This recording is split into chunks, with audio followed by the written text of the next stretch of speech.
नमस्ते। ओवरव्यू में आपका स्वागत है। कल बहुत हलचल रही देश में, दो तीन कारण थे। मेरे हिसाब से पहला कारण तो दिलीप कुमार साहब की मृत्यु और कल उनका अंतिम संस्कार था, और दूसरा बड़ा कारण देश के कैबिनेट की फेरबदल। तो आज के तीन प्रश्न: कैबिनेट की फेरबदल क्या बीजेपी नेतृत्व की स्वीकृति है कि उनसे कुछ गलतियां हुई हैं? दूसरा एक प्रश्न: क्या ममता बनर्जी के ऊपर 5 लाख का जुर्माना न्यायपालिका के लिए अच्छा उदाहरण है? और तीसरा, क्या देश संविधान से चलेगा या शास्त्र से? इन तीनों विषयों पर चर्चा करेंगे। सबसे पहले कैबिनेट फेरबदल की बात।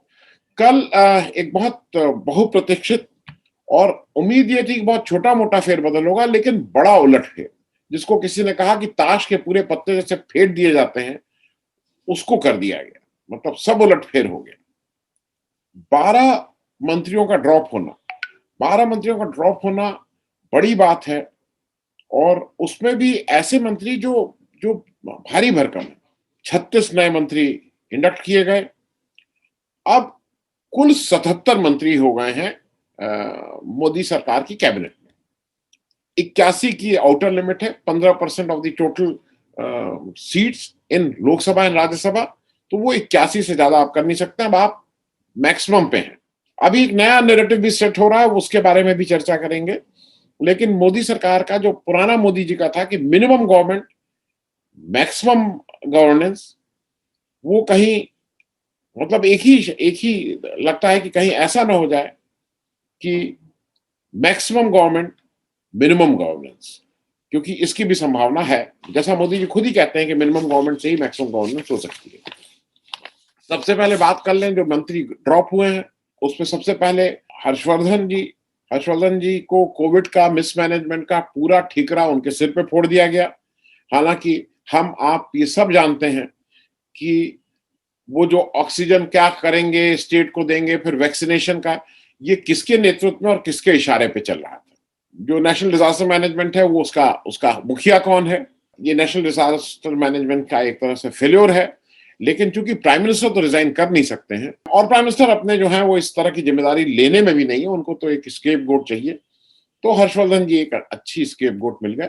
और हर्षवर्धन जी ने कुछ हरकतें भी ऐसी की थी कि उनके प्रति जनमानस भी वो था।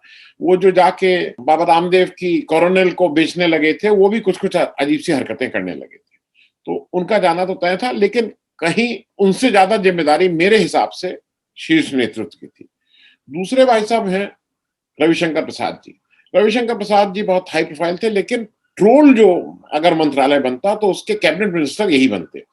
हर चीज में ट्रोल करना इनकी एक आदत थी, और शायद इनको कहीं ना कहीं गुमान होता था कि मतलब इस ट्रोलिंग वोलिंग से नेतृत्व खुश होगा। इंफॉर्मेशन टेक्नोलॉजी और लॉ मंत्री, दोनों फील्ड में अगर आप देखिए, पहले इंफॉर्मेशन टेक्नोलॉजी की बात कर लें, ऐसा लोग कह रहे हैं कि शायद इंटरनेशनल प्रेशर की वजह से भी हुआ है। ये भी जिस तरह से गैग करते हैं, जिस तरह से रविशंकर प्रसाद जी का एक स्टाइल है कि जो भी बोलना चाहे उसको किसी तरह से स्टीम रोल कर दो, ये सारा कुछ इन्हीं के मंत्रालय से होता है। जो फेसबुक, ट्विटर, ये सब जो, और ये किसके इशारे पे होता है ये समझना बहुत मुश्किल नहीं है। दूसरा इनका लॉ मंत्रालय था। लॉ की हालत आप देख ही रहे हैं, लेकिन उसमें मुझे ऐसा लगता है उसमें तो इनको शाबाशी देनी चाहिए। जिस तरह से इन्होंने पिछले 2-4 साल में, मतलब जब से ये मंत्री बने थे, जिस तरह से लॉ मतलब जुडिशरी को अपने कब्जे में किया हुआ था, उसमें तो इनको शाबाशी मिलनी चाहिए। तीसरे जो मंत्री हैं जावड़ेकर साहब, आईएनबी और एनवायरमेंट।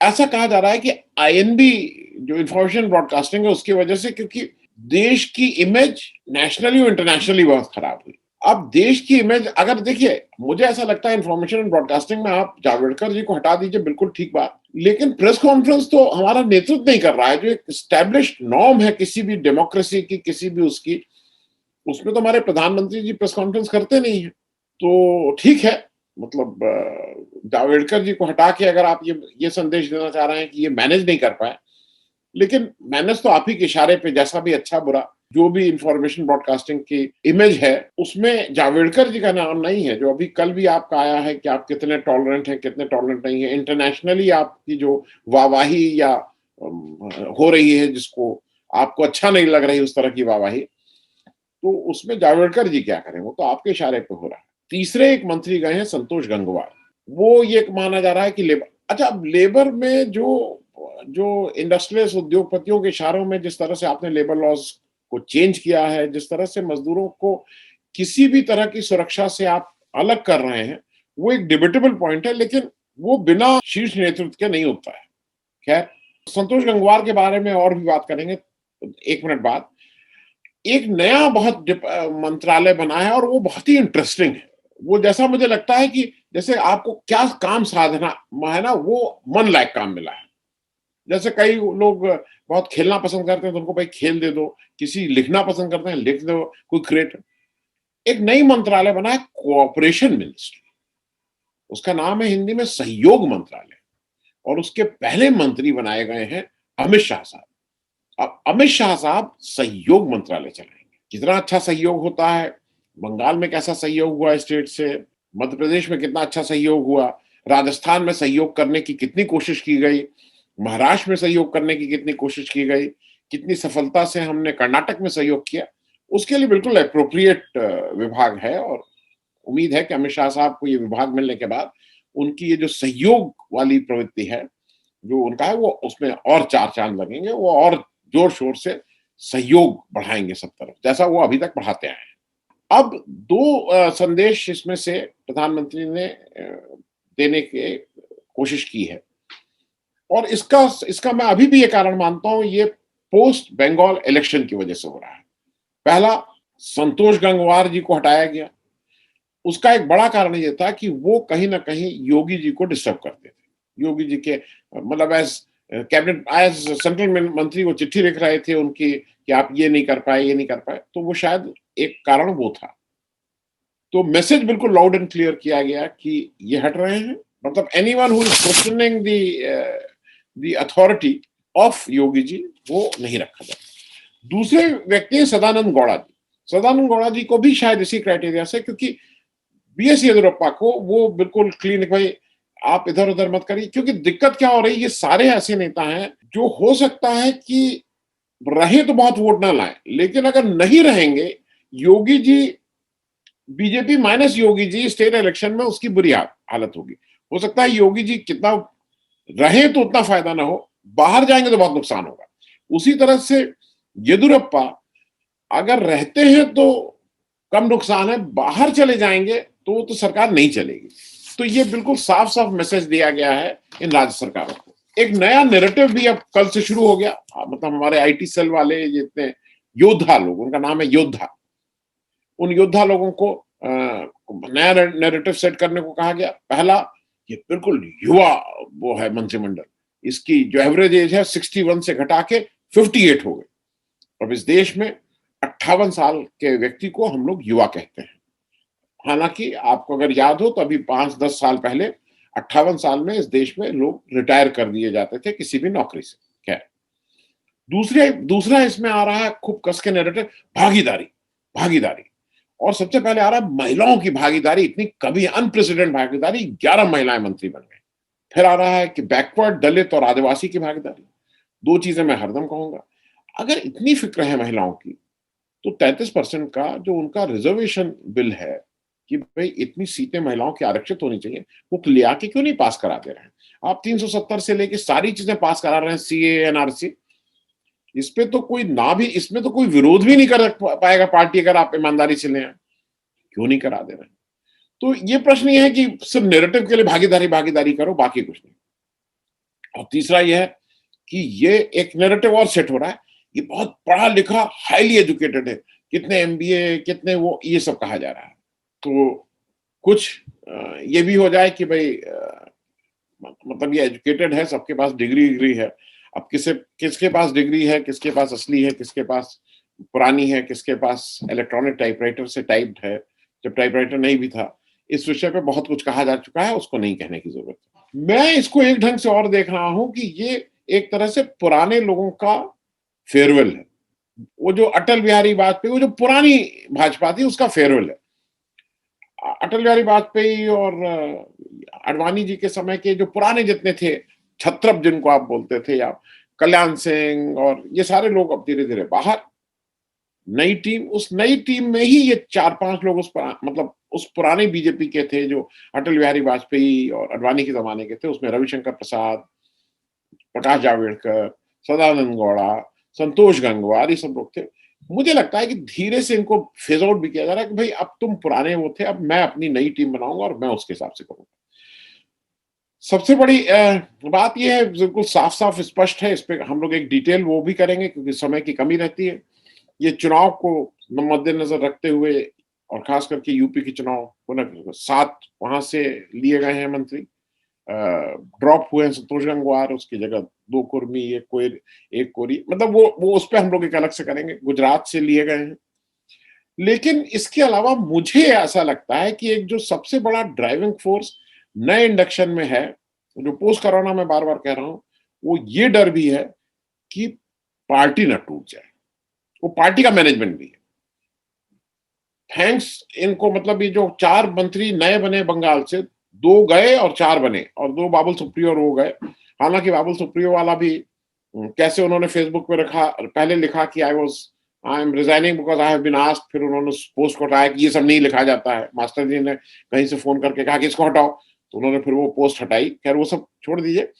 वेस्ट बंगाल से इस समय 4 मंत्री बनाने का केवल एक कारण है कि उनको डर यह है कि वहां पार्टी न टूटे, तो पार्टी को रोके रखने के लिए भी ये किया गया है। उसी तरह से महाराष्ट्र, खास करके नारायण राणे और जो और लोग इंडक्ट किए गए हैं, वो एक वहां का भी बैलेंस है, क्योंकि अभी कहा यह जा रहा है कि नहीं, ये शो किया जा रहा है कि अब भाजपा जो है वो अकेले ही 2024 का इलेक्शन लड़ेगी। आज की तारीख में जैसी सरकार चल रही है, उद्धव ठाकरे ठीक ठाक चला रहे हैं। मतलब ये तो कुछ अजीब सी बात है ना कि आप किसी के ऊपर भी कहिए कि हम उसके साथ नहीं लड़ेंगे। कल के दिन आप जाके ये नैरेटिव सेट करिए बंगाल में कि हम 2024 का चुनाव ममता बनर्जी के साथ नहीं लड़ेंगे, हम अपना अकेले लड़ेंगे। अरे भाई, तो वो आपके साथ लड़ी कहां रही है, वो आपके अगेंस्ट पार्टी में है। तो इस तरह का नैरेटिव भी सेट हो रहा है कि नहीं, वो महाराष्ट्र चुनाव clear indication to Uddhav Thackeray कि we will not fight with Shiv Sena, discredit करने की बात है। लेकिन वहां पे भी डर पार्टी टूटने का इसलिए। असम में भी वही था, अगर सोनोवाल को जी को लाके यहां नहीं बनाते तो वहां पे भी उनकी, क्योंकि सोनोवाल लोकल है, पकड़ उनकी भी है। एक इंटरेस्टिंग है जिसपे कभी मैं आराम से बात करूंगा, वो है बिहार। नीतीश जी जो 2019 में कह रहे थे नहीं नहीं हम ये नहीं मानेंगे, और अगर आपके 17 एमपी जीते हैं, मेरे 16 जीते हैं, तो प्रोपोर्शनेट रिप्रेजेंटेशन होना चाहिए, एक कैबिनेट नहीं। मोदी जी भी बिल्कुल टेम होके एक कैबिनेट पे आ गए हैं आरसीपी से। उनको भी अपनी जात से आगे नीतीश कुमार जी को कोई जात दिखाई ही नहीं देती है। ललन कुमार बहुत पुराने उनके साथ थी, उनको तवज्जो नहीं दी। कोई और जात नहीं समझ में आती। आरसीपी सिंह जो एक नौकरशाह हैं, जो उनके पीए रहे हैं रेलवे मंत्रालय में, पीएस या पीए जो भी बोलते हैं, उनको चूंकि वो कुर्मी जात के हैं, वो भी कुर्मी है, तो वो बढ़ाने की बात है, उनको वही विश्वास पात्र लगते हैं, उनका विश्वास ही उन पे है। अब दूसरी बात पे आ जाए, ममता बनर्जी के ऊपर जो 5 लाख का जुर्माना किया गया है। ममता बनर्जी ने नंदीग्राम में शुभेंदु अधिकारी के चुनाव को लेके एक चुनाव याचिका दायर की है, और उन्होंने जो चीफ जस्टिस ऑफ बंगाल है उनको एक पत्र लिख के कहा कि भाई ये जस्टिस कौशिक चंद जिनकी कोर्ट में ये याचिका सुनवाई के लिए जा रही है, उनको बीजेपी के लोगों के साथ पास्ट में देखा गया है, उनके मुकदमे लड़े हैं और वो उनसे बहुत क्लोज है, इसलिए ये उनके यहां से ये हटा दी जाए, किसी के हटा दी जाए। जस्टिस कौशिक चंद ने उसके बाद क्या क्या लिखा है, और सबसे अच्छा यह है कि जिस ढंग से हमारा एक पेपर जो दैनिक जागरण है, जो शायद मतलब वो बीजेपी का बिल्कुल मुखपत्र है, उसने क्या लिखा है जरा देख लीजिए।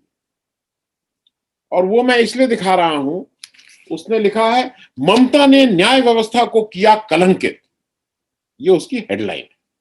खैर, कलंकित क्या किया, ये जस्टिस कौशिक चंद कह रहे हैं कि ममता बनर्जी इस तरह के जो हम लोगों के ऊपर आक्षेप लगा रही हैं, ये ठीक नहीं है। और मैं ठीक है कि हर एक के पॉलिटिकल वो रहते हैं, एफिलिएशंस रहते हैं, लाइकिंग रहती है, वोट देते हैं, और कभी कोई किसी के साथ। और मैं पढ़ के बता दे रहा हूं 1 मिनट में कि तो अगर कोई व्यक्ति किसी राजनीतिक दल के लिए उपस्थित होता है तो यह सामान्य बात है, लेकिन एक मामले की सुनवाई करते हुए अपने पूर्वाग्रह को छोड़ देता है। मतलब जस्टिस कौशिक चंद जी ये बता रहे हैं कि वो एक दल के साथ अगर रहते भी हैं, लेकिन जब जज की कुर्सी पर बैठ जाते हैं तो बिल्कुल इम्पार्शियल हो जाते हैं। यहां तक तो ठीक था, लेकिन 5 लाख का जो जुर्माना किया है, उसको हिंदी में कहावत है, खिसियानी बिल्ली खंबा नोची। आप ये खिसिया के 5 लाख रुपए क्या, और ममता बनर्जी को ही देना पड़ेगा, ठीक है। एक चीज जरा जज साहब आप और पूछ लेते कि हमारे शुभेंदु अधिकारी साहब हिंदुस्तान के सॉलिसिटर जनरल तुषार मेहता से मिलने क्यों गए थे? आपने इस पे कभी कुछ टिप्पणी की? किसी ने टिप्पणी की? तुषार मेहता जी कह रहे हैं हमारे घर के अंदर 25 मिनट से, लेकिन मैं उनसे मिला नहीं। तो शुभेंदु अधिकारी से कोई नहीं पूछेगा कि तुम वहां मिलने क्यों गए थे? भाई आज तक कोई जवाब नहीं आया है कहीं से कि शुभेंदु अधिकारी साहब क्या कर रहे थे उनके, और जबकि उनके खिलाफ Tushar Mehta solicitor general of India prosecution की तरफ से, सीबीआई की तरफ से खड़े होते हैं। खैर, अब जैसी जिसको बोलते हैं जैसी जस्टिस है वैसी चल रही है। चलते चलते एक अंतिम बात और कर दूं, देश संविधान से चलेगा या शास्त्र से, ये एक बड़ी बात उत्तराखंड हाईकोर्ट में चीफ जस्टिस आर.एस. चौहान और जस्टिस आलोक कुमार वर्मा ने जो 4 धाम यात्रा को लेके बात चल रही थी उस समय कही। और उस समय जो एडवोकेट जनरल हैं उत्तराखंड के एस.एन. बाबुलकर साहब, उन्होंने बताया कि साहब ये शास्त्रों में नहीं है कि लाइव स्ट्रीमिंग नहीं हो सकती है जो पूजा होती है। तो उन्होंने उस पर स्पष्ट किया कि इस देश में कहीं आप मुझे वो आईटी एक्ट में दिखाइए कहाँ पे लिखा है कि ये लाइव स्ट्रीमिंग वो नहीं हो सकती है शास्त्रों के हिसाब से। और उन्होंने कहा कि, और उन्होंने जो टिप्पणी की वो मैं आपको बता दे रहा हूँ। उन्होंने टिप्पणी की है, we are a democratic country ruled by rule of law, we are not a democratic country ruled by the rule of shastra. मेरे हिसाब से एक अच्छी पहल है, लेकिन इसका खामियाजा उनको क्या भुगतना पड़ेगा ये आने वाला समय बताएगा। चलते चलते फिर से एक बार, जो मैक्सिमम गवर्नमेंट मैक्सिमम गवर्नेंस करे, कहीं मैक्सिमम गवर्नमेंट मिनिमम गवर्नेंस पे ना आ जाए, इस उम्मीद के साथ थैंक यू सो मच। अगर आपको दी पब्लिक के कार्यक्रम पसंद आते हैं तो इन्हें लाइक करें। अगर आप इस वीडियो को YouTube पर देख रहे हैं तो चैनल को सब्सक्राइब करें, और अगर आप इसे Facebook पर देख रहे हैं तो दी पब्लिक के पेज को लाइक करें। अगर आप चाहते हैं कि हम निष्पक्ष पत्रकारिता को जारी रखते हुए आपसे जुड़े मुद्दों पर सवाल उठाते रहें तो हमें सहयोग करें। आपका छोटा से छोटा सहयोग भी इस मुहिम को जारी रखने में हमें ताकत देगा। डोनेट करने के लिए डिटेल्स जो हैं वो डिस्क्रिप्शन बॉक्स में दी गई हैं। धन्यवाद।